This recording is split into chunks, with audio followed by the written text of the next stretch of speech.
साहब ने बोला है कि ये आंदोलन 2 अक्टूबर तक की उन्होंने बात कही है। क्या लग रहा है, उत्तर प्रदेश के चुनाव 21-22 में होने जा रहे हैं, तो क्या लग रहा है इस दर आचार संहिता जैसे इलेक्शन की घोषणा होगी, क्या उसके बाद किसान बिल वापस लिया जाएगा, क्या ऐसा महसूस नहीं? देखिए, मैं एक बात बताऊं, ये बिल उत्तर प्रदेश का नहीं है, ये केंद्र सरकार का बिल है, पूरे भारत के किसानों का बिल है। हमें जरूरत ही नहीं है उत्तर प्रदेश के चुनाव से इसमें कोई भी चीज में घुसेड़ने की, पहली बात। और उत्तर प्रदेश से ना एक बहुत बड़ा परिवर्तन का आगाज होगा। आप बंगाल की बातें मत कीजिएगा, केवल उत्तर प्रदेश का, क्योंकि यहाँ भारतीय जुमले पार्टी का बहुत बड़ा स्तंभ है ना, यहाँ राम राज्य है। आज इनके नेता बड़ी हुई चोरी बोल रहे कि राम राज्य है। तो मैं आपके मन से एक बात पूछूंगा कि 6 महीने पहले नेपाल ने बोला था सीता हमारी है, क्योंकि जनक प्रदेश जो नेपाल का था, तो पहले ये दोनों आपस में डिबेट कर ले कि माता सीता कहाँ की है, तो हिंदुत्व का जिम्मेदारी तो आज तक इन लोगों ने उठा लिया है। तो मैं एक बात बोलूंगा, अगर नेपाल माता सीता की धरती है और श्रीलंका रावण की धरती है, तो माता सीता की नेपाल में 53 रुपए लीटर पेट्रोल बिकता है और रावण की धरती लंका में 51 रुपए लीटर पेट्रोल बिकता है। ये कैसा राम राज्य है जो भारत में 100 रुपए लीटर पेट्रोल बिकता है, 100 रुपए लीटर पेट्रोल बिकता है। देखिए, मैं एक बात बोलूंगा, ये 200 लोग जो शहीद हुए हैं, ये शहादत 220 से ऊपर, ये हम और आप और परिवार के लोग मानते हैं, क्योंकि हम इनको अपना परिवार के हिस्सा मानते हैं, लेकिन गोदी मीडिया इनको नहीं मानती है। तो मैं एक बात बोलूंगा कि शहादत अपने हिस्से के लिए कुछ मांगती नहीं है, शहादत तो दिया जाता है, कुर्बानियां तो दी जाती है। आप सिख पंथ को देख लीजिए, इनके जितने गुरु हैं सबने कुर्बानी दी है, उन्होंने आपसे कुछ मांगा क्या?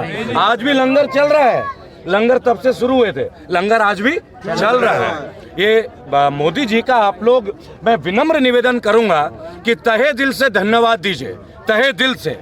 इन्होंने हमें रोका, इन्होंने जाति से रोका, इन्होंने हमें रिलीजन से रोका, इन्होंने हमें आरक्षण से रोका, इन्होंने जीएसटी से रोका, नोटबंदी से रोका, अच्छे दिन के जुमलों से रोका, 100 स्मार्ट सिटी के जुमलों से रोका, लेकिन इनका भगवान धन्यवाद करे कि इन्होंने किसानों पे प्रचंड वार किया। अगर ये किसानों पे वार नहीं करते, आज हम भारतीय एक नहीं होते। अच्छा, प्रधानमंत्री ने बोला है कि एमएसपी था, है और रहेगा, क्या कहेंगे इसमें? देखिए, प्रधानमंत्री जो बात कहते हैं ना कि था और है, हम एक बात बोलते हैं, पेट्रोल की कीमत है 30 रुपए जो ये खरीदते हैं, कॉस्टिंग प्राइस, और उसमें 70 रुपए का टैक्स, 30 रुपए के पेट्रोल में 70 रुपए का टैक्स, और ये प्रधानमंत्री एमएसपी पे बात करने पे तैयार नहीं है। इन्हें 30 रुपए के पेट्रोल पे 70 रुपए का टैक्स करने के लिए हमसे चर्चा नहीं है, तो किसानों के एमएसपी के लिए क्या चर्चा करेंगे? आप समझदार हैं। किसानों के ट्रैक्टर डीजल से और एक ताजा उदाहरण ले लीजिए ना, आज हमारे आप सब यहाँ खड़े, हमारे इतने भाई बहन खड़े यहाँ पे, आज हम लाइव नहीं आ पा रहे हैं। क्यों नहीं आ पा रहे हैं? क्योंकि नेट नहीं। आप गौर से सुनिएगा, इसके पीछे किसान बिल जुड़ा हुआ है, और समझिए संकेत क्या है। आज हम यहाँ पे इसलिए खड़े हैं, लाइव नहीं है, क्योंकि यहाँ पे इंटरनेट सरकारी नहीं है, आज बीएसएनएल नहीं है, आज जियो है जो कि प्राइवेट है। उसी तरह जब हमारी खेती प्राइवेट हो जाएगी और आपकी पत्नी, आपकी माता बोले कि आज हमें गोभी मटर बनाना है, और अदानी जी का मूड आ गया कि मैं 1 हफ्ते तक गोभी नहीं बेचूंगा, कहाँ से खाओगे? कहाँ बनेगा गोभी मटर? इस तरह से कनेक्टिविटी है। आज इंटरनेट छीना है, कल आपकी फसलें छीनेगी, आपका खुराक, जी आपका खुराक छीना जाएगा। तो हम जो ये लड़ रहे हैं ना, ये केवल किसानों की लड़ाई नहीं है, संपूर्ण 135 करोड़ भारतीयों की लड़ाई है। देखिए, आज हमने एक प्रेस कॉन्फ्रेंस किया था पूनम पंडित के ऊपर। पूनम पंडित जी का मैंने एक वीडियो देखा था रोने का, 2 दिन पहले, परसों शाम को। मुझे नहीं पता था, मैंने पूनम का सुबह कॉल किया, क्या मामला है? तो बोले भैया मुझे मंच पे नहीं जाने दे रहे हैं। तो मैंने कहा ये पॉलिटिकल मंच तो है नहीं, कोई भी जा सकता है, और गाजीपुर का ये सड़क मेरा भी उतना ही है जितना मंच वालों का है, सभी का है, क्योंकि किसानों का आंदोलन है। मैंने कहा व्यक्ति का नहीं है। तो मैंने कहा चलिए गाजीपुर चल के पता कर लेते क्या मैटर है। उन्होंने बोला, मंच पे किसी ने बोला पूनम पंडित को बोलना नहीं। मैंने कहा नाम बता दीजिए, वो नाम नहीं बता पाई, लेकिन मेरे अपने कुछ सूत्र थे। मैंने यहाँ पे एक प्रबुद्ध व्यक्ति चौधरी धर्मवीर तालान से बात की, मैं उनका नाम ले रहा हूँ, और उनसे उन्होंने यहाँ बहुत सारी व्यवस्था भी की है, लोगों को पानी वानी हर कोई कर रहा है अपने लेवल से। तो हाँ, कोई दिक्कत नहीं, कैमरा हर जगह ही है आप निगरानी में। तो मैंने उनसे पूछा था, बोला किसी ने रोका नहीं है, बस लोगों ने ये बोला था कि आप इस मंच पे आके पर्सनल बातें मत कीजिए कि आपका बॉयफ्रेंड या शादी कब होगी या लड़का। क्यों? क्योंकि ये किसान आंदोलन है, यहाँ किसानों के मुद्दे पे बात होनी चाहिए। तो मैं जब ज्वाइंट कॉन्फ्रेंस पे आया, मैंने आप जैसे तमाम युवा साथी सभी भाई बहनों से एक आग्रह किया, अनुरोध किया कि आप लोग भी मीडिया के लोग हैं, आप लोग उनसे पर्सनल क्वेश्चन अगर पूछना चाहते हैं, किसी रेस्टोरेंट में पूछिए, उनके घर में पूछिए, गाजीपुर में निजी सवाल मत पूछिए, गाजीपुर में केवल आंदोलन के बारे में पूछिए, मूवमेंट के बारे में पूछिए। तो इस तरह से ये जो प्रॉब्लम था, ये जो डाउट्स थे, वो भी हमने आज क्लियर कर दिए। नमस्कार, मैं सुनील चौरसिया और आप देख रहे हैं अखिल भारत न्यूज़। आज मेरे साथ हैं वीवी गौतम जी, जो कि सुप्रीम कोर्ट के अधिवक्ता हैं। आज हम इनसे जानेंगे कि जिस तरह से इन बिलों के ऊपर बोला जाता है कि ये काले कानून है, नीले कानून है, पीले कानून है, और ये जब तक बिल वापस नहीं होगा घर वापसी नहीं होगी। तो आइए हम बात करते हैं वकील साहब से। सर, सबसे पहले तो आपका बहुत बहुत स्वागत है हमारे चैनल पर। देखिए, ऐसा है कि ये एक ऐसा मुद्दा है जिसका असर सारे देश पे पड़ना है जी। किसानों के ऊपर बिल्कुल स्पष्ट रूप से इसलिए पड़ता है कि किसान हमारे देश में फसल की पैदावार करता है, उससे उसका जीवन यापन होता है, उसका जीवन यापन करने का साधन यही है। सर, मेरा एक महत्वपूर्ण सवाल ये है कि जिस तरह किसान बोल रहा है कि जब तक इन बिलों को वापस नहीं किया जाएगा घर वापस नहीं होंगे। सरकार बोल रही है इसमें सिर्फ और सिर्फ संशोधन होगा, वापसी नहीं होगी। क्या कहना इसके बारे में? देखिए, ऐसा है कि ये बिल वापसी लेना इसलिए ज़रूरी है क्योंकि ये हमारे जो ये तीनों बिल हैं, ये संविधान की अनुच्छेद 48 की धारा के बिल्कुल विपरीत है। जो हमारे राष्ट्र निर्माताओं ने, संविधान निर्माताओं ने, महात्मा गांधी ने, हमारे जो राष्ट्रपिता हैं, उन्होंने एक व्यवस्था की और ये व्यवस्था कराई महात्मा गांधी ने। जब संविधान बना तो उस समय जब संविधान का मसौदा महात्मा गांधी जी के पास गया तो उसमें उन्होंने देखा कि भाई इसमें गरीबों के लिए और किसानों के लिए तो कोई व्यवस्था है नहीं जी। आप गरीबों और किसानों के लिए व्यवस्था करिए। डॉक्टर राजेंद्र प्रसाद लेके आए थे, जो बाद में संशोधन करने के लिए तैयार तो है। नहीं, देखिए, तो अब ये संशोधन की ज़रूरत, संशोधन से क्या होगा?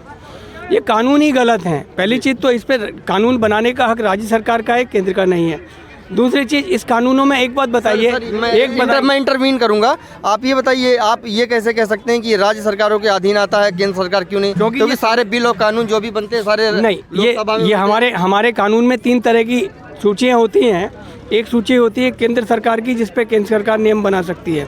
एक सूची है राज्य सरकार की, जिसमें केवल राज्य सरकार बना सकती है, और एक ऐसी होती है जिसमें दोनों बना सकती है। तो जो कृषि है वो राज्य सरकार की सूची में आता है, इसलिए केंद्र को उस पर कानून बनाने का हक नहीं है। कानून गलत है और ये नहीं, ये गलत है। ऐसा कोई कोई अमेंडमेंट नहीं है। नहीं, ऐसा अमेंडमेंट नहीं है, हम भी आपको बता सकते हैं। सुनिए, तो ये जो है, ये चूँकि खाली राज्य सरकार का मसला है और ये चीज़ सुप्रीम कोर्ट में जा चुकी है। सुप्रीम कोर्ट में इसके ऊपर केस चल रहा है। सुप्रीम कोर्ट अपना फैसला लेगा कि ये केंद्र बना सकती है, ये राज्य बना सकती है। आज की स्थिति में जो कानून है उसमें खाली राज्य सरकार को कानून बनाने का हक है। तो सर, क्या अब आ जाइए इस कानून के ऊपर। तो क्या इसमें पॉसिबिलिटी है कि अगर केंद्र सरकार इसको लागू करती है तो राज्य सरकार चाहे अपने यहाँ लागू करे या ना करे? ऐसा भी तो ऐसा नहीं है। इसको सबसे पहले, चूंकि मुद्दा उच्चतम न्यायालय में है, तो सबसे पहले उच्चतम न्यायालय ने तो अभी इस कानून पर रोक लगा दी जी। अभी रोक लगी हुई है, कानून इस्तेमाल नहीं हो सकता, यूज भी नहीं हो सकता। तो अभी धरना किस लिए हो रहा?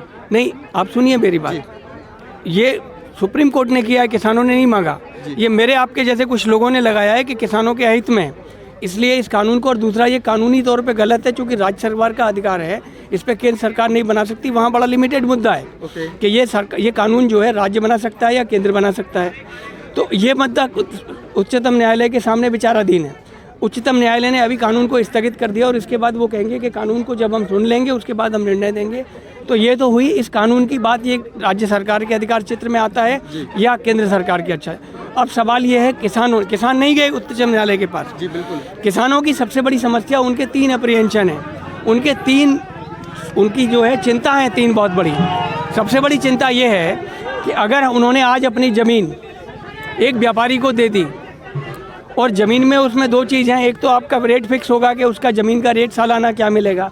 अगर उस रेट पे कोई विवाद होता है तो वो विवाद को हल करने के लिए उन्हें एसडीएम कार्यालय में जाना पड़ेगा। एसडीएम कार्यालय में हम जानते हैं हमारे वही सरकार ने बोला कि कोई भी संशोधन चाहिए, संशोधन हो जाएगा। नहीं, आप मेरी बात सुनिए। संशोधन इसमें इसलिए काम नहीं करेगा क्योंकि अगर हम इसको संशोधन, उन्होंने बोला कि हम इसको मतलब जो जिला न्यायालय हैं उनको भी हक दे देंगे, लेकिन जिला न्यायालय में भी हम जानते हैं कि तारीख पे तारीख पड़ती है। कोई भी सिविल मैटर 5 से 10 साल से कम में नहीं निपटता। किसान का 50,000 का मसला, तो न्याय व्यवस्था के ऊपर सवाल है ना सर? हाँ, न्याय व्यवस्था पे सवाल है, इसीलिए तो हम कह रहे हैं कि न्याय व्यवस्था में नहीं हो सकता ये। आज हमारी या तो न्याय व्यवस्था सुधरे, न्याय व्यवस्था में समस्या है। आप देखिए, एक फास्ट ट्रैक कोर्ट बना, फास्ट ट्रैक कोर्ट में निर्भया वाला मामला मिला, उसमें भी 8 साल लग गए लगा तो उसको सज़ा देने में। तो अगर किसान अपने 50,000 के लिए 8 साल लड़ेगा, उसके तो पैसे खत्म हो जाएंगे, सारा पैसा वकील के पास चला जाएगा। इनके पास बहुत बड़े वकील हैं, हमारे जैसे किसी भी वकील को ले लेंगे ये, और वो वकील इनके लिए लड़ेगा और ये हार जाएंगे। अंत में किसान के हाथ में कुछ नहीं होगा, उनकी ज़मीन दाव पे लग जाएगी। दूसरी चीज़ इसमें व्यवस्था है कि पूरा का पूरा अनाज ये खरीद लेंगे। किसान कह रहा है कि ठीक है अनाज खरीद लो, लेकिन एमएसपी की गारंटी दे, तो गारंटी देने को तैयार नहीं है। सरकार गारंटी तो दे रही है? नहीं दे रही है। कानून बना के गारंटी दे, कानून में लेके आए कि आपको अगर वो लोग से गारंटी नहीं मिलती तो हम देंगे। सरकार इसको तैयार अगर कर देती तो कानून, अगर सरकार खाली एमएसपी की गारंटी देने को तैयार हो जाती, सरकार बातचीत को तैयार हो जाता, लेकिन उन्होंने नहीं किया। वो कहते हैं हम कानून भी वापस नहीं लेंगे, एमएसपी की गारंटी भी नहीं देंगे। आप इसके अलावा कुछ बात, इसके अलावा कुछ चाहते हैं, इसके अलावा कुछ बात करना चाहें तो हमसे कर लीजिए।